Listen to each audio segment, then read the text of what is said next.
Are you Team Cisco or are you Team Kira? Welcome to the next episode of the Replimat, a semi-regular, although very regular at the moment, meander through the world of DS9 with a oldster, me Andy, and a Kang. Me, Tim. Today we're doing episode 17, I believe. Yep, episode 17 of season 1, which was transmitted way back on May the 31st, 1993.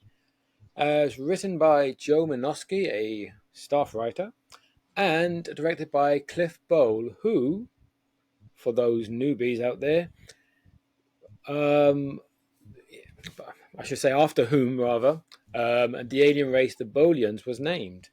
The Bolians, Tim, just in case you're wondering, are usually bald, blue-skinned aliens, one of which was an ambassador last week. Oh, the guy with do you have a ridge down his middle? Yeah, they have a sort of slight ridge going down across the way there, and they're very blue-skinned, usually bald, except for once in season 3 of Next Gen, one appeared, and she had hair. But I think that was before they decided it was definitely going to be bald from now on. Right. The gag Next Gen turned out to be the barber, Mr. Mott, was a Molian, and he was bald, and he was the barber. So right.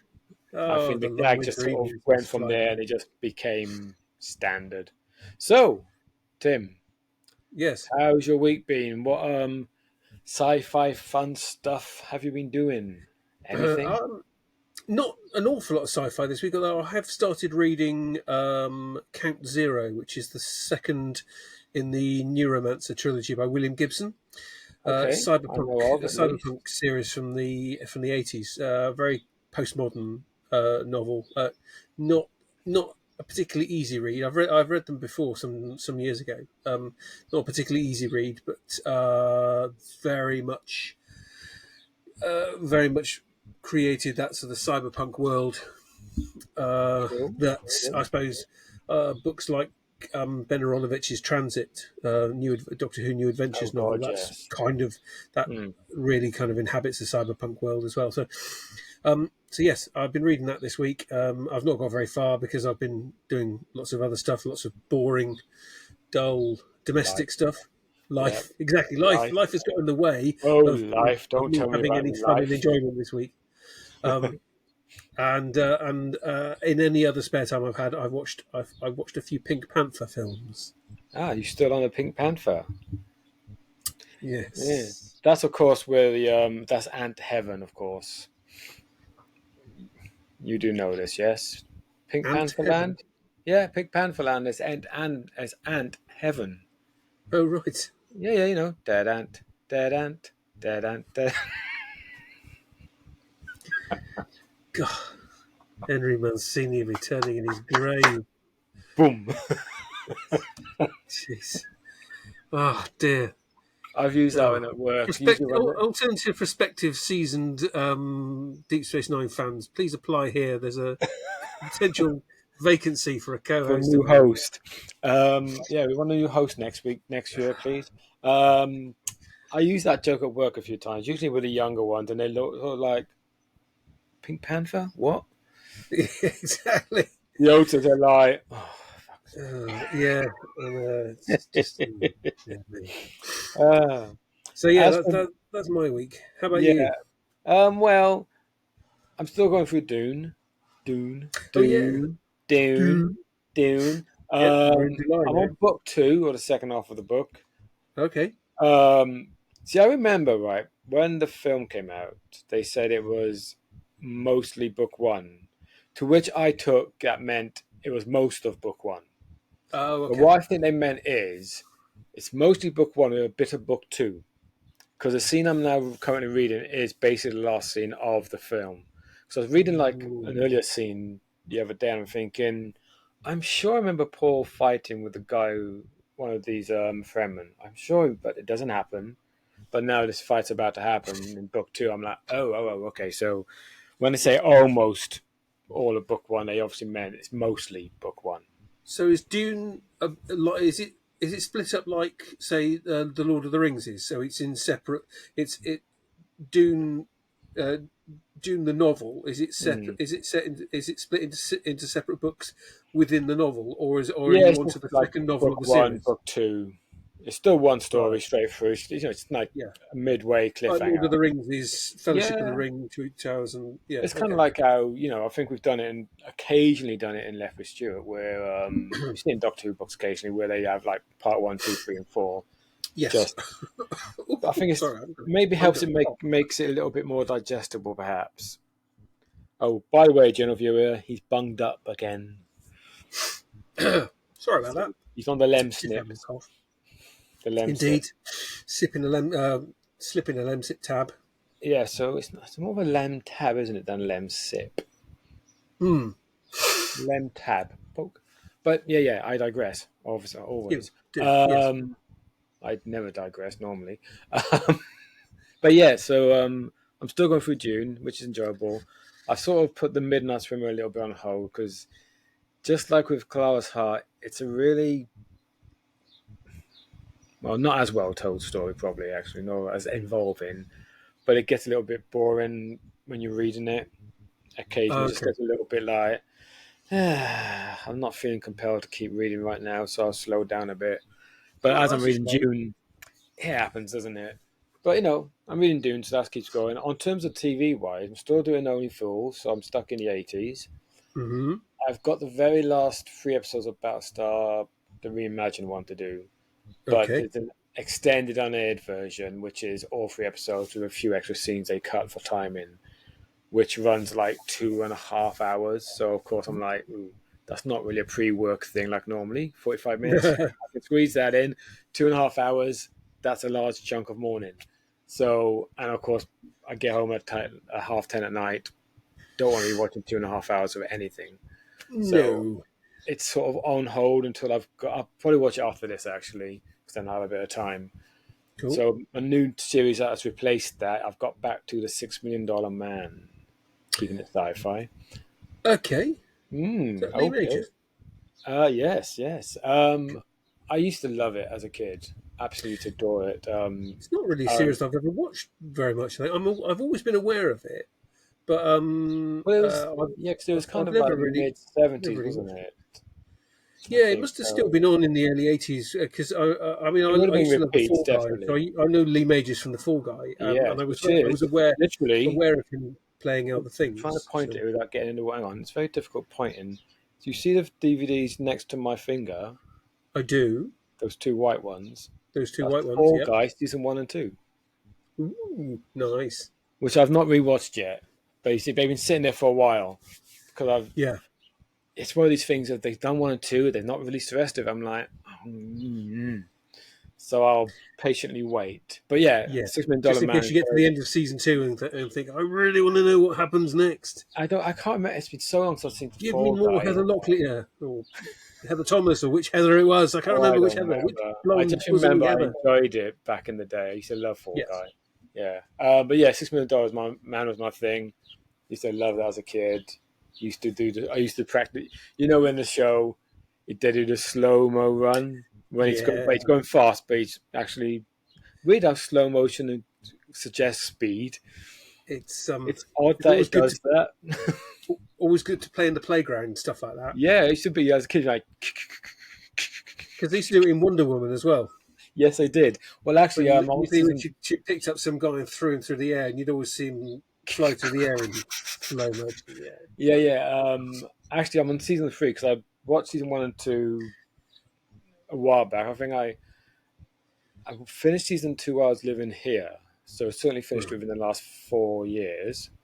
I can't remember when. It's been a while, but I thought, right, I need to get to season three because season three, of course, it's we've reached a point as some of these shows do where they're crossovers with their companion series. So you kind of feel like you have to do both shows in sequence. So it's a Okay. case of if I'm going to commit to season three of $6 Million Man, it means I've got to commit to season one of Bionic Woman as well. Bionic Woman. Yeah. But it doesn't start till like episode 15, so I've got a bit of time to before I do the whole one episode of this, one episode of that, one episode of this, one Right. episode of that. So Jamie Summers has been introduced. She was introduced in season 2 actually, but the opening of season 3 is the return of the Bionic Woman.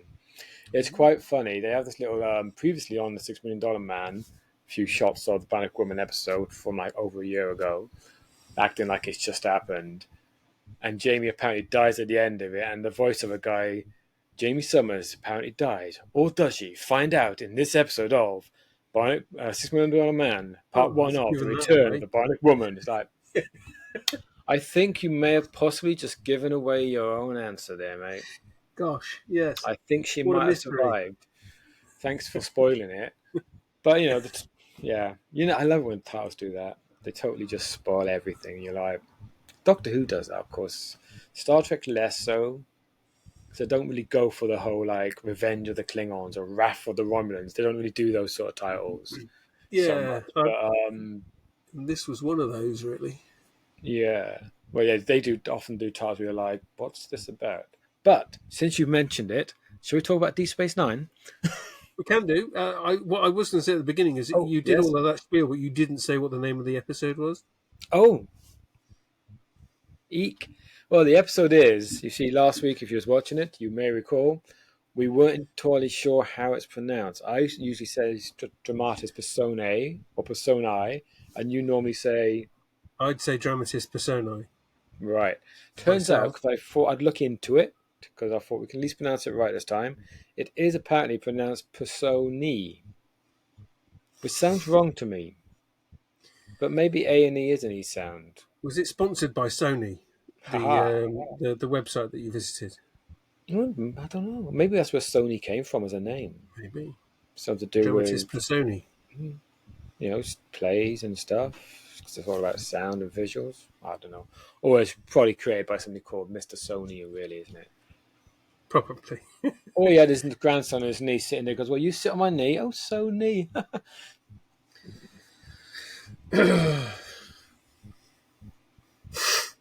Yeah. Yeah, I won't get no better than this. Okie dokie. So, yes, Dramatis Personae then. Tim, as this is your first time watching it, what did you think?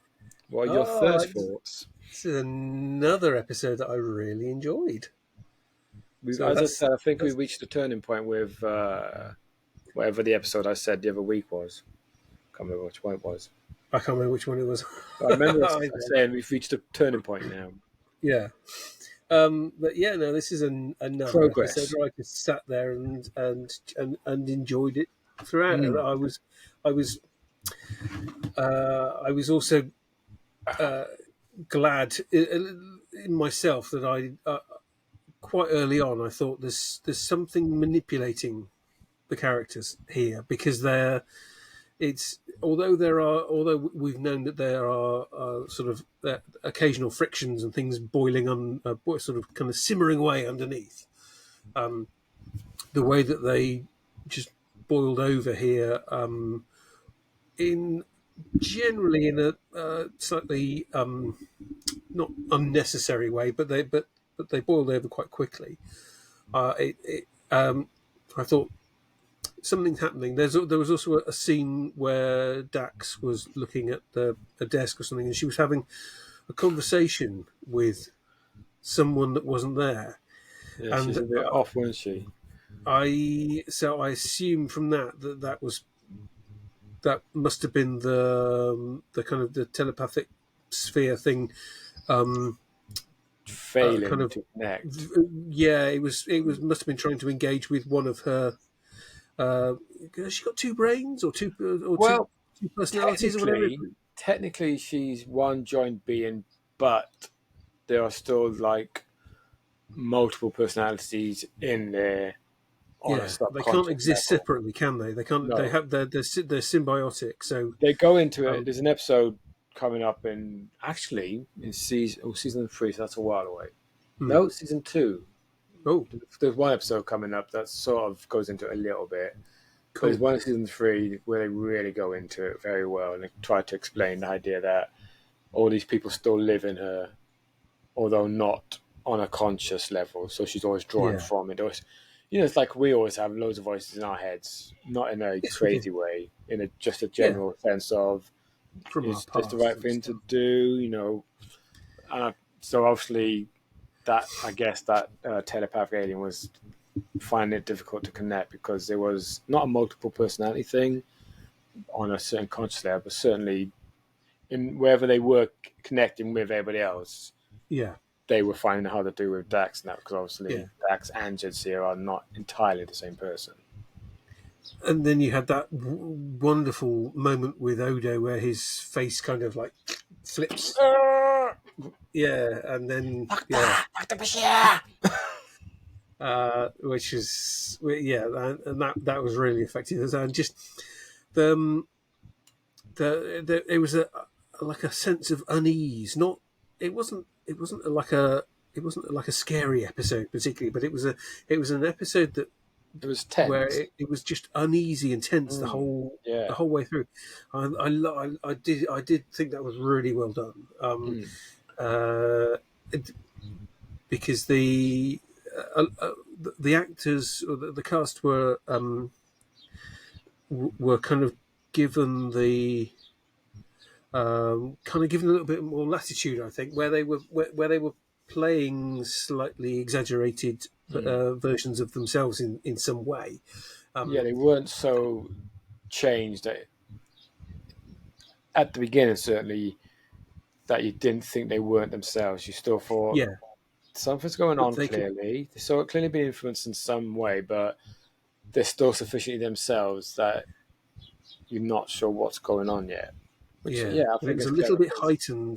Their no, performance was a little bit heightened, and but not over the top.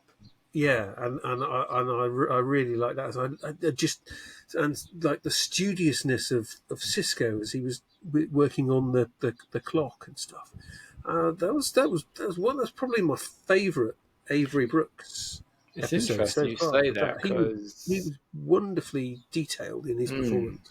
well, what's interesting with that is I think it's around this point that the writers come to the conclusion that Cisco is a builder, essentially, as Right. well as a Oh, father and everything. He builds. He's a planter. He's not really the explorer that he always thought he was. And being on DS9, being stationary for a year, he hasn't come to this realization himself yet, certainly. But the writers clearly have that he's the guy that builds. He's the guy that literally builds and figuratively. He's definitely a what's the word? What's the opposite to a trekker? Uh, Homestead kind of person, really. I okay, yeah. suppose not a farmer per se, or maybe of sorts, a farmer of people, but he's definitely discovering, I Yeah. think, and certainly the writers have discovered that he's very much about building the team around him and getting roots and stuff, which obviously Starfleet doesn't tend to lean itself towards that generally because obviously they're exploring all the time. Yes. So, but again, that's nice because it is a nice counterpoint to at this point Next Gen, which of course was on screen at the same time, where they are all out doing exploration all the time. So it's quite nice. Yeah. And Okay. Brooks does really, I think Brooks' performance in this, because as we've mentioned more than once, we've not seen a whole lot of Cisco this season, really. He's been there, but he's Hmm. never really led an episode, I don't think, really. One or two. Yeah, I don't think you could One or say that he two. has. Maybe battle Yeah. lines a little bit. There's been the odd episodes where he's been prominent, but there Yeah. hasn't been an episode about him, not since the first one. Still. No, and And this gave we're like him 2 episodes left of the season. only And we two. have Gosh. yeah, and we haven't Oh, had all right then. one I where look forward to he those. is That's leading the this is good. character. It's the series. No, the season's ending. It was certainly. It feels like it's building up to a good Mm, ending. If we're only 2 episodes away, because the quality is certainly yeah. See, become more consistently good. and I like that. I like that you're seeing that in particular because obviously you're new to this still. Um, and as we've discussed this a few times now. The old totally erroneous idea of short shows only get better later on. The fact that you Yeah. can see, I think it's since Progress actually, so Hmm. not that long ago really. But not saying that the early episodes were necessarily bad, because we had some good ones that we enjoyed. No, we did. Overall, the quality has been decent. There's been a couple of naff ones along the A way, few but duds, yeah. But we're definitely. but even so, the last few that we've watched have been a lot better still. Definitely reached a turning point now. Yeah. Where, yeah. And I mean, I tend to feel the same with Next Gen, to be fair, that, yeah, there's a few duds along the way, because again, especially with Next Gen, because it's a show that's literally finding its feet. Here, they've at least had 5 years of experience making Star Trek again. So they find that's true. Maybe quicker here. Right. You know? But again, I think any new show of an ensemble, especially back in this day when you had normally 26 episodes a season, which is a whole lot to make. It is. You know, finding stories to tell for 26 weeks is quite a challenge every year. Yeah. And having a team of, 7 or 8 main characters, that in itself, building these new characters and defining them, not just from a writing, producing point of view, but from the acting point of view as well.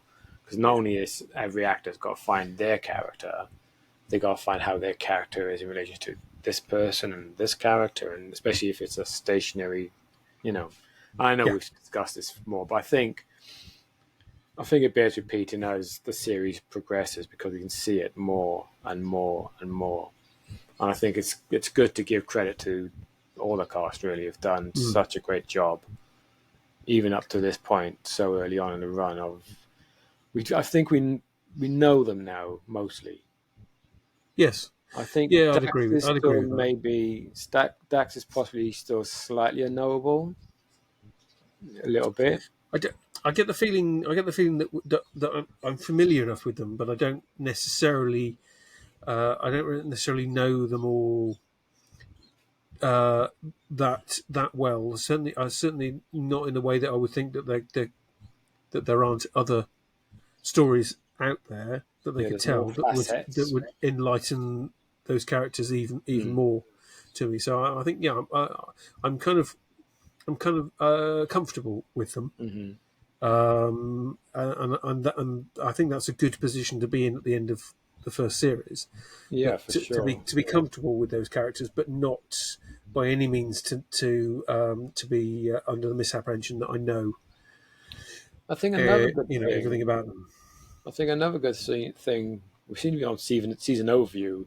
We haven't quite finished it yet. Oh no! Yes. Sorry, but we're close enough to the end. I think we're close enough now that, there's some big things going to happen in the next 2 episodes, which will really. I don't think it's going to change your thoughts on this season necessarily, because I think your thoughts are more or less. There's some good stuff early days, but it's in the last 4 or 5 that's really turned. And I don't think the next 2 is going to change that. Probably reinforce that, actually. Cool. And you may recall that I did say that this season has, in my view, one of the best episodes of Star Trek ever. Oh, yes. Have we had it yet? Are we going to get it soon? Well, if we haven't, we're also going to get it soon. But I'm not going to tell you which one it is just yet. Right. See if you can work out when we get this. When we watch it, yeah. Because you haven't. I don't think you've got a sense thus far that I think this might be it. Because I think. Yeah, to be honest, I haven't really been thinking about the episodes like that. No, I've just been just enjoying them as they come along, and rather than trying to have any sort of expectations. Which I think is probably better in some ways. Yeah. See, I think that's the downside with like new Trek stuff. Certainly for me, who's watched Star Trek since properly the 80s. I probably watched some of it in the 70s and must have done, because obviously it's always on repeats. It's like, I suppose, like with Doctor Who for yourself, surely, that when there is a new series, as much as you want to go into it with an open mind, saying like, oh, can't wait to see what happens. There's obviously some preconceptions. You're thinking, am I going to like it? I've already prejudged it on some level, and it's nice with this show. You can not, because you're not really entrenched in Star Trek in any real way. Yeah. So, yeah, definitely. I wish I was like that again. There's the only show I tried actually a couple of shows like 12 Monkeys, because obviously the guy who produced the most recent season of Picard, he developed and created a TV show version of 12 Monkeys. Oh, he's behind that, is he? Okay. Yeah, and obviously it was like, oh, it's amazing, blah blah. So I thought, well, I enjoyed the film, so I'll give it a whirl, like. Yeah. And I think about halfway through season one, but at no point in any episode have I felt the need to watch the next episode. Oh, that's a shame. See, that's what I was going to say with this season of DS9. I don't know what I'm at for yourself. Have you actually ever reached a point in this season where you're thinking, ugh, have to do the next one next week, I suppose? Or have you just like, I'm interested to see more? Generally, I've been interested to see more. I've not had the desire to go back and rewatch episodes. So nothing's jumped out yet. Yeah, there were a couple where afterwards I thought I wouldn't want to watch the next one straight away. Like the Q episode at the end of that, I thought I'm glad that I'm not, having to watch 2 or 3 episodes of this, because I don't want to watch the next episode now. I think that suffers from the whole crossover effect of first season, so we're going to get elements from our other to show we spun off from, which of course is a huge hit. So we obviously and it doesn't always work. Q, you get the familiarity. Q didn't work in this season, but I don't know. I wonder if they use Q again and again, then maybe he would have found his groove. But because in Voyager he turns up a few times and really fits in very well there. So I don't know. Maybe they just didn't give enough of a chance. But the Klingons have popped up a couple of times. I was thinking that when he turned up in this one, I'm like, have we had Klingons here already? And then I was like, oh yeah, of course we had Duras, Lewis and Betor, didn't we? Yeah. Which also reminded me as I was watching this episode that's around about now on TNG that they encountered the Duras sisters again, finally. Okay. Right. And they referenced that, they were seen a few months ago on Deep Space Nine, which is like something or odd. I was thinking of getting you to watch the episode because there's a crossover bit in it, but I might as well just tell you because it's become sort of relevant later. It's only one small scene, so it's nicely worth watching the whole episode for one small scene. But essentially, they're trying to find some information about the Klingon sisters because they need to track them down because of plot, and so Riker contacts Deep Space Nine to speak to Quark because, as it turns out, because in an earlier episode of this season when you watched it, didn't you? That Birthright Part 1. Yes. Yeah. So obviously, it must have been during that episode. Riker went into Quark's and he won Darbo, and like the only person who's apparently won like 5 straight or something like that. Riker is. So he's obviously Quark owes him quite a bit of Latinum or something, and so they basically make a deal like, well, if you give us information, you don't worry about what you owe me, and it's a nice little scene. Where but before the conversation over, he goes, so you can sell Arcade. He goes, I already have, Commander, because basically he was selling it while there's other conversation because he's like, I'm not stupid. It's a very Quark thing. Yes, but this kind of becomes a bit relevant later in season 3. But again, it's not necessarily worth watching the whole episode. Good episode, but it's not relevant to what we're doing, really. Okay. But what about this episode? We have seriously gone on a... there was no B plot again this this week. Two really good episodes and 2 episodes with a kind of just a main linear plot that's been enough to carry the action and the viewer through to the end without the need for deviations and stuff. I suppose. Well, because you've got Odo basically doing his. He's the detective, isn't it? So you've got Odo doing the detective role. So you've got the drama playing out, and beneath that you've got the detective going, this is a bit odd. Something's going wrong here, and doing the investigating, and then and then the resolution. So it played out. It played out very well. There was I did check the clock actually when Odo had the conversation with Bashir about a possible solution, Right. and there Actually, was that's like a bit 18 minutes. quick. 18 Oh, minutes left and I just had a brief thought. I wonder how they're going to spin this out for another 18 minutes, but actually they did, and it filled the time. It filled the time perfectly. yeah, it's one of those episodes for me where it's not a standout by any means. I was. It's one of those episodes I could easily skip and it wouldn't really matter. 'Cause it's not. Yeah, I don't Other think it than doesn't. It doesn't. It doesn't tell us anything particularly no, that we didn't already know. It's a good Odo episode. It's a good episode for all of them actually. I was going to say, yeah, this is another one of those episodes which we haven't a great deal of, where everybody's well served. No Yeah, Jake, mind, but I believe Jake and Nog and all the other kids were off on some field trip to Beijing, I believe. they So they were were. Yes, conveniently out of the plot. with Mrs. O'Brien. Yes. I did say this to you, didn't I? That they spend like every opportunity they can find to just get her away from Yeah, the station because clearly they were when O'Brien was brought to the show. The makers were now lumbered with this married couple that, certainly for myself, as I've mentioned on more than one occasion, I don't buy. It never feels real to me, and I yeah, can only assume, and certainly from what I've read, that majority of the people making DS9 never really felt there was much they could do with the character and of the relationship properly. And this becomes even more apparent later on, where she's literally on Bejor for like months and months at a time doing some botany something. And they're constantly just getting rid of her. It's actually fun. The best times Right, you when got anything for me this week? No, nope, sorry, sorry. you're on Bejor. Sorry, Sorry. go and do something else. All right then, thanks. Because like Rosalind Chia, I'm not saying she's a bad actress by any means.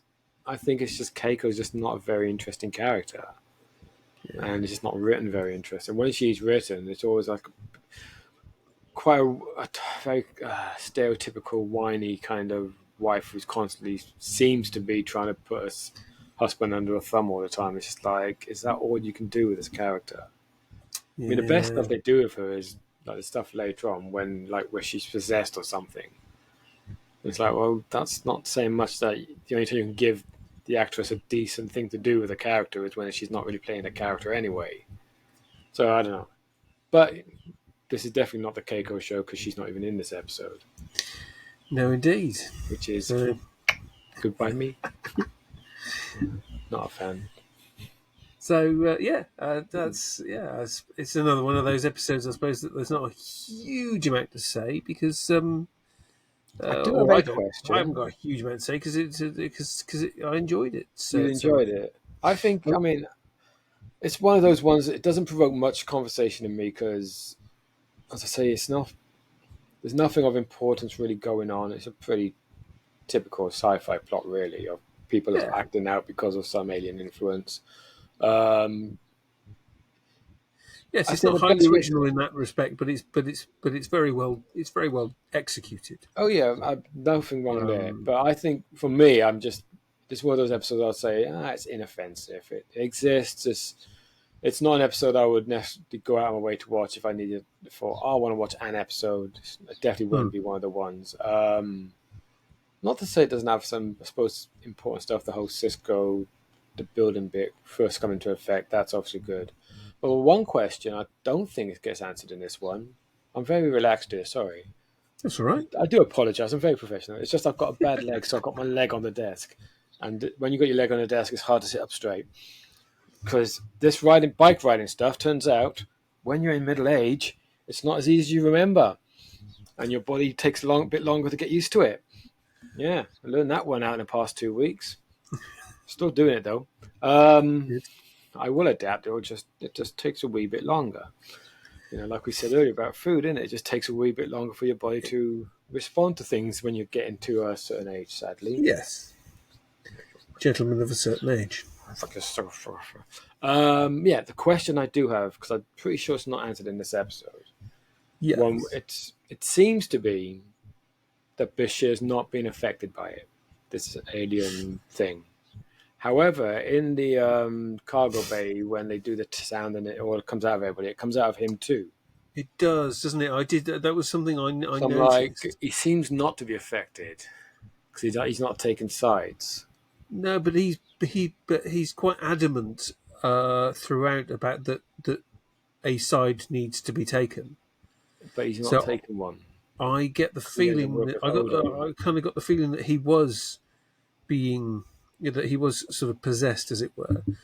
But because his role within the station is he's not a leader or a key figure in terms of the running the operation of the station. It just obviously he's important because he's a doctor, but that meant that he wasn't under the same kind of pressure and level of control that the others were, to be sort of Maybe, manipulated in that way.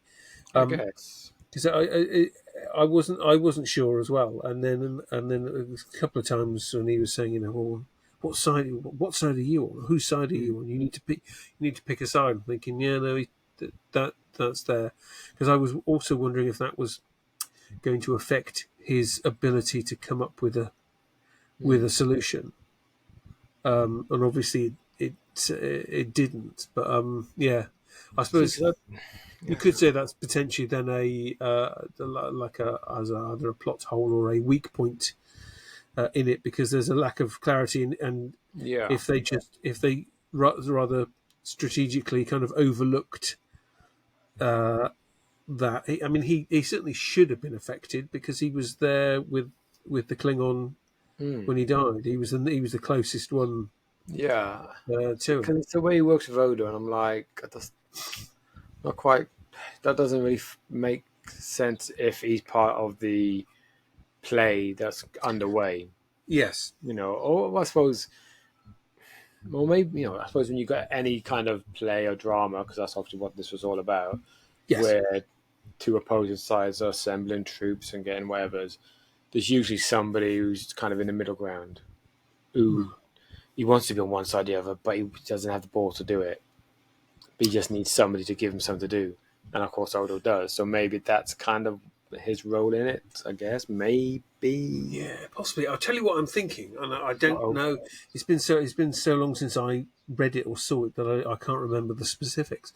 But I wonder if looking at it as taking sides, thinking of Romeo and Juliet, for example, and there's the doctor in Romeo and Juliet who obviously provides the potions and stuff at the end of the play, and I wonder then if Bashir's role, Bashir's doctor, is an approximation of the Doctor from Romeo and Juliet, in that he contributes towards the denouement in that way. Maybe. I don't know, maybe there's more going on than, I don't know. Partially It's for more clever me, than we think. yeah. Well, maybe so. I don't know. It's one of those episodes. Because you see, in sci-fi shows, it's always have episodes where characters are being, they're out of character purposely and whatever. Yeah. And I don't know, if it's played as a joke, kind of over top thing, then it can be fun because then you get the humorous side of it. Also, you always remember the comedy, but I don't know. It's just one of those episodes for me where I don't dislike it. It doesn't engage with me necessarily. Right. Okay. It's always been one of those. I don't know. It's that's fair enough. Not saying it's bad. It's just it's good. It's okay for what it is. It's just not one that inspires much from me at all. Clearly, cool. It happens. Yeah. See, even my favorite show, I still have someone like. Even in later seasons, there's episodes when it's obviously at its height, but it still has occasional episodes you're like, Yeah, that didn't land for me. Yeah. But that's going to happen. In any show, especially when it's new story every week. There's going to be stories where you're just like, yeah, I won't fit. Like that episode. Which one was it? A few weeks back, there was an episode where you were just like, nah, I forget. Oh, not the one, but the where they were down on Bejor for the Oh, the and O'Brien storyteller. became the storyteller. Yes, that's the one. Yeah, you were very like, Uh, I watched it.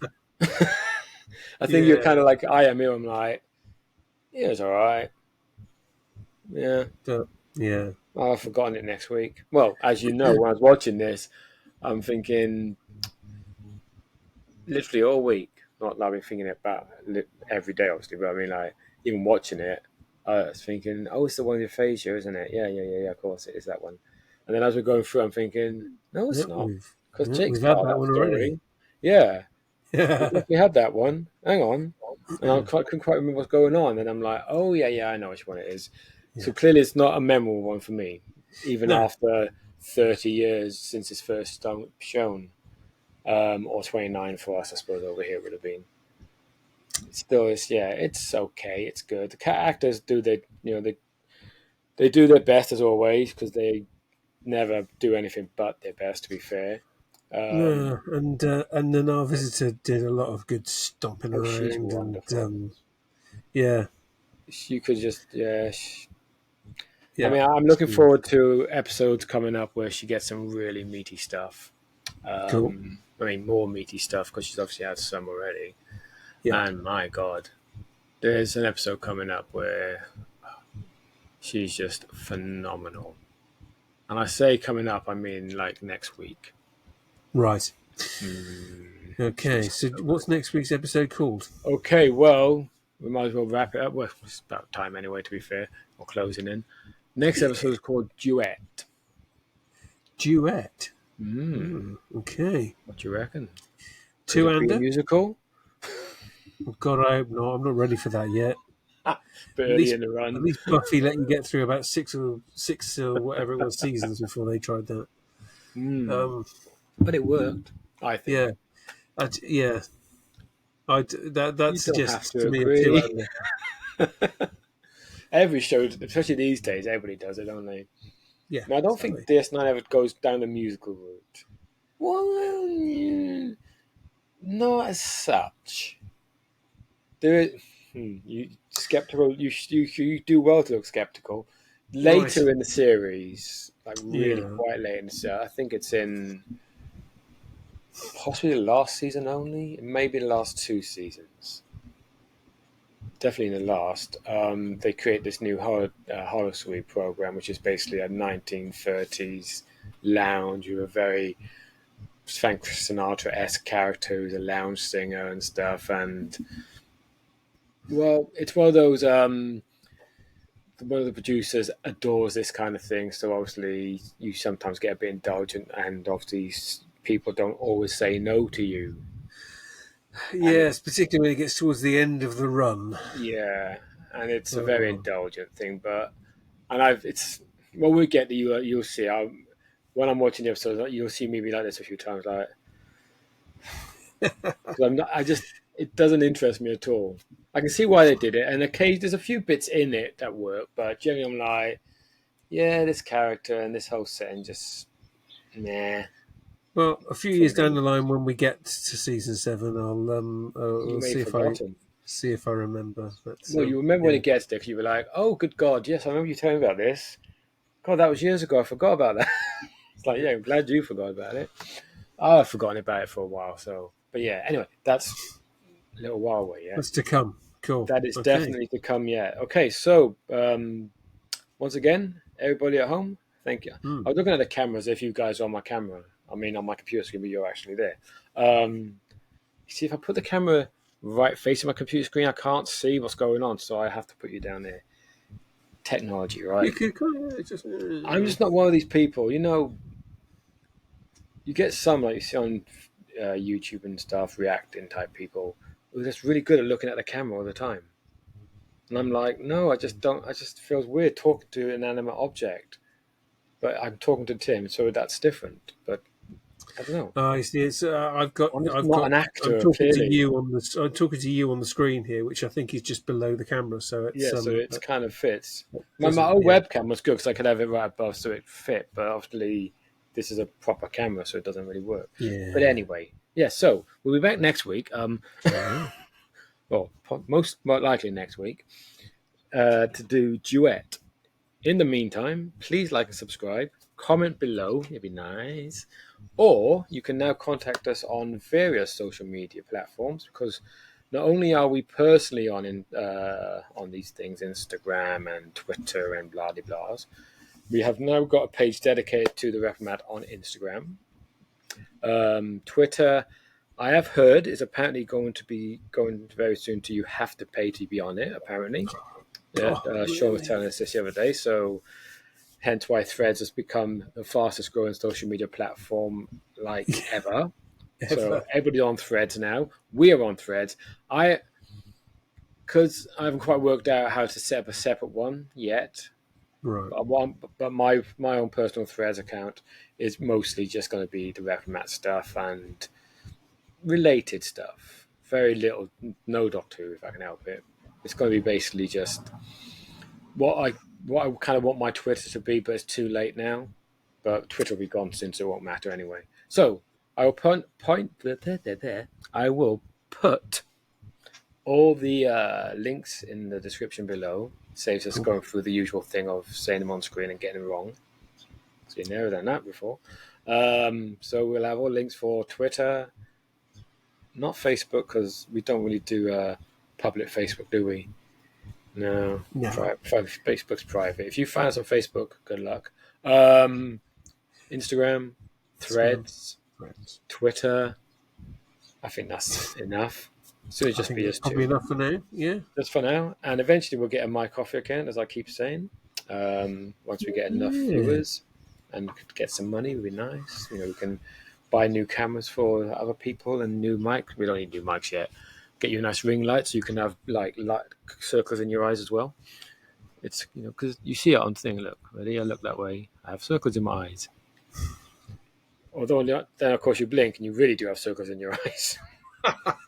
I love technology. But anyway, so we shall catch you all next week for more fun and games as we do Duet, which I'm looking forward to seeing Tim's reaction to. Cool. Anybody who's seen it will know why.